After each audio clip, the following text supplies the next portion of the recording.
Point. My name is सीना ठक्कर और class 12th का इंडियन इको का आज एम्प्लॉयमेंट चैप्टर 1 शॉर्ट खत्म करेंगे और जल्दी से जल्दी पढ़ते हैं।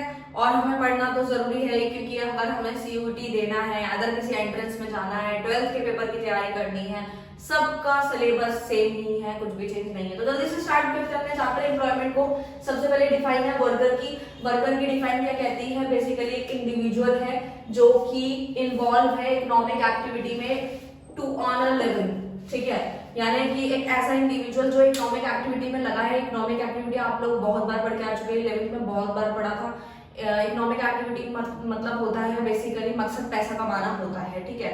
यानी एक ऐसा इंडिविजुअल जो एक इकोनॉमिक एक्टिविटी में लगा हुआ है और पैसे कमा रहा है अपने जीवन को चलाने के लिए। बहुत सारे एग्जांपल्स हो सकते हैं जिसमें सीए, डॉक्टर, नर्सेज, प्रोफेशनल्स सब लोग आते हैं, ठीक है। तो वर्कर आई होप आपको क्लियर है। नेक्स्ट चलते हैं लेबर फोर्स पे। लेबर फोर्स का मतलब होता है person working and person seeking और available for the work.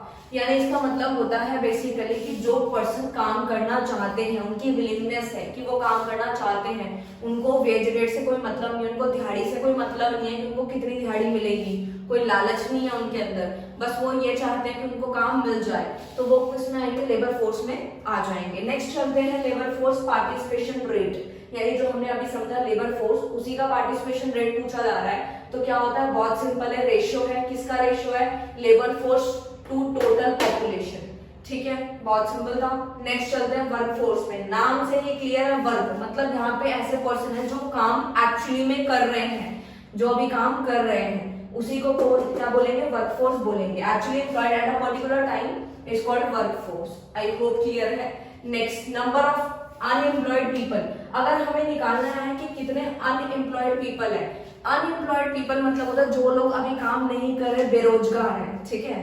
I hope आपको क्लियर है ये चीजें। वर्ड मतलब मैंने बता दिया, बेरोजगार जो काम नहीं कर रहे, खाली बैठे हैं। अगर वो निकालना है आपके पेपर में 1 नंबर का क्वेश्चन पूछा जा सकता है एमसीक्यू के अंदर, ठीक है। मैं साथ साथ ये भी बताती रहूंगी आप लोगों को कहाँ कहाँ आपके एमसीक्यूज बन सकते हैं। इनमें स्टार्टिंग में बनने का पूरा चांस है। आपको पता है, आपको लाइन टू लाइन जो है आप एनसीईआरटी फॉलो करते हैं तो कोई दिक्कत नहीं है, कोई अदर बुक रेफर करते हैं तो भी कोई दिक्कत नहीं है। बट मैं आपको शॉर्ट से शॉर्ट में बताने की कोशिश कर रही हूँ क्योंकि मैं नहीं चाहती आपको एनसीईआरटी की फीलिंग यहाँ पर आए, ठीक है।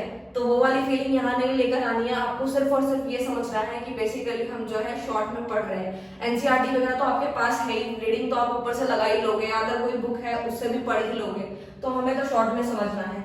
नंबर ऑफ अनएम्प्लॉयड पीपल निकालने का फॉर्मूला होता है labour force minus work force. मतलब लेबर फोर्स अभी आपको बताया क्या होता है, वर्क फोर्स मतलब जो एक्चुअल में अभी काम कर रहे हैं, दोनों को माइनस करेंगे तो हमारा आ जाएगा अनएम्प्लॉयड पीपल। यानी कि फॉर एग्जांपल मान लीजिए 10 जो है वो लेबर फोर्स है और वर्क फोर्स 4 है, तो 6% ऐसे हैं जो कि अनएम्प्लॉयड पीपल जो काम नहीं कर रहे, जो कि अभी बेरोजगार है, ठीक है। नेक्स्ट चलते हैं एम्प्लॉयमेंट पे। एम्प्लॉयमेंट आप लोगों को पता है जो बेसिकली काम कर रहा है, कमा रहा है, वो किस में आ जाता है? एम्प्लॉयमेंट में आ जाता है। An activity which is enable a person to the earn means to living, यानी बेसिकली वो अर्न कर रहा है कुछ अपने जीवन को चलाने के लिए, तो वो किस में आती है? बेसिकली एम्प्लॉयमेंट में आता है। एम्प्लॉयमेंट 2 तरीके से होता है, कमाया 2 तरीके से जा सकता है, self employed and veg employment. यानी कुछ लोग होते हैं जो कि अपने सेल्फ के लिए कमाते हैं, जैसे कि डॉक्टर सीए प्रोफेशनल अपना क्लिनिक खोल के बैठ गया, डॉक्टर सीए ने अपना जो है फॉर्म खोल ली, ऐसे अपना काम कर रहे हैं, वो सेल्फ एम्प्लॉयड है, अपना कमा रहे हैं, अपना ही चला रहे हैं। वेज एम्प्लॉयमेंट नाम से ही क्लियर है, वेज मतलब उनको बदले में वेज मिलने वाली, यानी कुछ पैसा मिलने वाला है, वो दूसरों के लिए काम करते हैं, ठीक है। जैसे कि वेज एम्प्लॉयमेंट में 2 तरीके के लोग आते हैं, मतलब 2 वर्कर्स आते हैं, एक आता है regular worker and second one is casual worker. Regular आपको नाम से ही क्लियर है ये चीजें याद रखने की होती है, ट्रिक्स होती है ताकि आप पेपर में भूलो मत, ठीक है। कहीं ये मत सोचो कि रेगुलर में क्या था, वो सब नहीं सोचना। नाम से ही क्लियर है, रेगुलर है, रेगुलर वर्कर मतलब डेली बेसिस पे चलने वाली चीज है। और कौन कौन आता है इसके अंदर? टीचर, डॉक्टर, प्रोफेशनल्स, यानी इनकी पर्टिकुलर जॉब होती है और ये स्किल्ड होते हैं, हाईली स्किल्ड होते हैं, तभी ये लोग रेगुलर बेसिस पे होते हैं। फिर आते हैं कैजुअल वर्कर, नाम से ही क्लियर है, कैजुअल्स है, इनको वेजेस के बेसिस पे रखा जाता है और ये डेली बेसिस पे काम करके पैसा कमाते हैं, इनको कोई सैलरी वगैरह नहीं मिलती, दिहाड़ी मिलती है। जैसे कि लेबर आपको पता ही है, एक दिन की काम करेंगे शाम को पैसे लेते हैं, वो मतलब जितने दिन काम करेंगे उतने दिन वो पैसे लेते हैं, तो वो क्या है? वो हमारे कैजुअल वर्कर्स होते हैं जो कि हाईली स्किल्ड नहीं होते हैं, ठीक है। अब जैसे इसमें जैसे कि ब्रिक्स वगैरह जो है और ईंटें लगाने का काम जो है कर रहे हैं, दिहाड़ी ले लेंगे, पेंटर हो गए, ये सारे लोग आते हैं कैजुअल वर्कर्स में, ठीक है। और भी बहुत ज्यादा आते हैं, ऐसी बात नहीं है, बट स्टिल आते हैं इसमें काफी सारे लोग, ठीक है। फिर बात करते हैं डेटा की। डेटा मैंने ज्यादा नहीं लिखा इसके अंदर, क्योंकि आप लोग एनसीईआरटी फॉलो कर रहे हैं, जो भी कर रहे हैं उसमें डेटा बहुत सारा दिया हुआ है, ठीक है, तो बस रीड कर लेना। मैंने आपको एक छोटा सा डेटा यहाँ लिखा है, 2011 और 12 का दिया हुआ था, एम्प्लॉयमेंट का बताया गया था कि कितना परसेंट क्या क्या दिया हुआ है। सेल्फ एम्प्लॉयड दिया 52%, सबसे ज्यादा है। रेगुलर वर्कर 18% है। कैजुअल जो वर्कर्स है वो 30% है। आप समझ पा रहे हो कि सेल्फ एम्प्लॉयड सबसे ज्यादा है, 52% है, ठीक है। आई होप आपको ये क्लियर है। सबसे कम इसमें कौन सा था, बेसिकली रेगुलर वर्कर्स ही, उनका परसेंटेज थोड़ा सा डाउन था, ठीक है।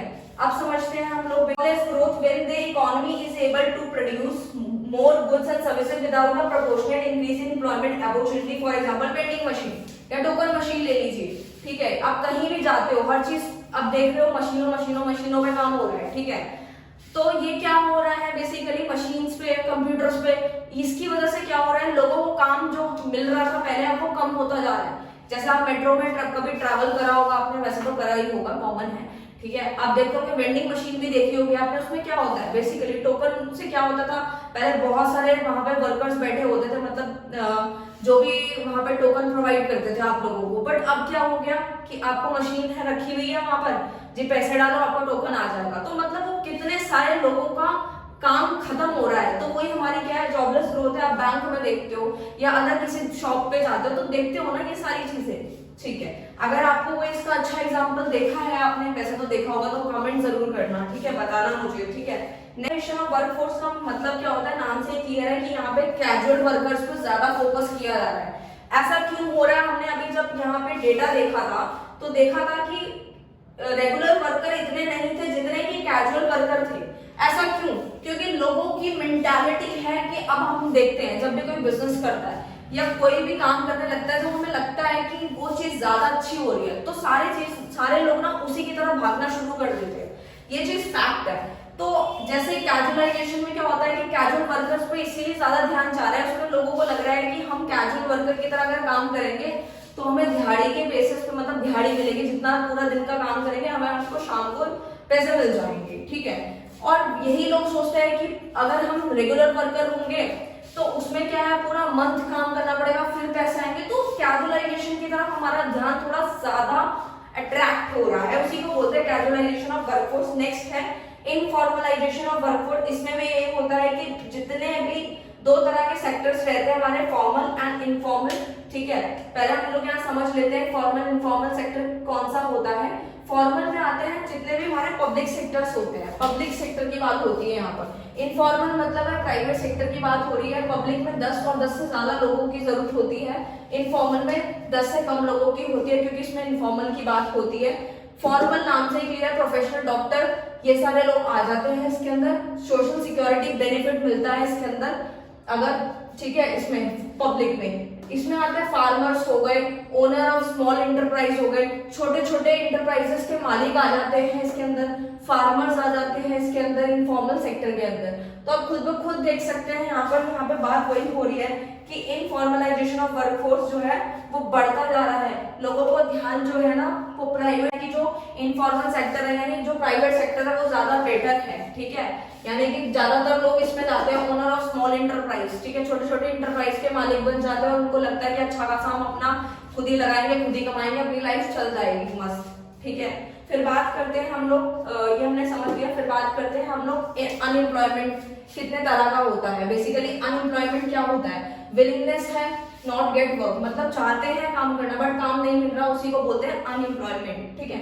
अनएम्प्लॉयमेंट इन इंडिया, ठीक है। सबसे पहला आता है डिसगाइज। डिसगाइज में मतलब है फार्मर की बात अगर करें, ये मुझे बेस्ट लगता है इसका एग्जांपल। देखते होंगे अगर घर में 4 लोग हैं या 6 लोग हैं, 6 के 6 उसी में लगे होते हैं, मतलब हस्बैंड वाइफ भी लगे होते हैं। अगर छोटे छोटे बच्चे हैं, ठीक है, जिनको पढ़ाई वढ़ाई से कोई लेना देना नहीं है, वो लोग पढ़ाई पढ़ाई कुछ नहीं कराते, मैं सबकी बात नहीं कर रही हूँ, ठीक है। ऐसा कुछ मेरा मोटिव नहीं है कि किसी को मैं इस तरीके से बोलूं, बट स्टिल ये चीज समझानी है आप लोगों को, इसलिए एग्जाम्पल्स देने पड़ते हैं। डिसगाइज में फार्मर्स का एग्जांपल लिया कि हस्बैंड वाइफ है, उनके अगर 4 बच्चे हैं या 5 बच्चे हैं तो उनको भी अपने साथ लगा लेते हैं, ठीक है। बेसिकली कहने का मतलब ये है कि डिसगाइज के अंदर यहाँ पर जो है लोगों की जरूरत अगर 5 सपोज 6 लोगों की जरूरत है, तो यहाँ 10 लोग काम कर रहे होंगे, ठीक है, जो कि कोई फायदा नहीं है, अपना टाइम वेस्ट कर रहे हैं वो लोग, बट स्टिल उनकी थिंकिंग है, जिसकी वजह से अनएम्प्लॉयमेंट देखा जा रहा है। नेक्स्ट है सीजनल, नाम से क्लियर, सीजन के बेसिस पे होता है, जैसे कि केटरिंग वाला ले लीजिए, कोई भी ऐसा, जैसे फार्मर्स को ले लीजिए, कुछ महीने काम रहता है, कुछ महीने वो लोग खाली रहते हैं, ठीक है, तो वो सीजनल में आ जाता है। फिर आता है ओपन अनएम्प्लॉयमेंट, जिसमें कि क्या होता है, विलिंगनेस होती है but fail to get work, उनको काम नहीं मिल रहा होता, ठीक है, तो वो किस में आ जाता है, ओपन अनएम्प्लॉयमेंट में आ जाता है। जैसे कि जिनको जॉब्स नहीं मिल रही, वो पढ़ पढ़ के बैठ गए हैं, डिग्रीज लेके बैठ गए हैं, और उनके पास इतनी हाई डिग्रीज हैं कि मतलब बीए भी कर लिया, एमबीए भी कर लिया, डबल एमबीए कर लिया, ठीक है, इस तरीके से पता नहीं कौन कौन सी पढ़ाइयां कर ली, पीएचडी कर ली, लेकिन बदले में उनको कुछ भी जॉब नहीं मिल रही, तो वो किस में आ जाता है, अनएम्प्लॉयमेंट में, ओपन अनएम्प्लॉयमेंट में आ जाता है। नेक्स्ट चलते हैं, हमारे को टॉपिक बिल्कुल फिनिश करना है, कॉजेज ऑफ अनएम्प्लॉयमेंट, यानी कि हमारे अनएम्प्लॉयमेंट के क्या क्या कारण है जिसकी वजह से हम ये सारी चीजें देख रहे हैं।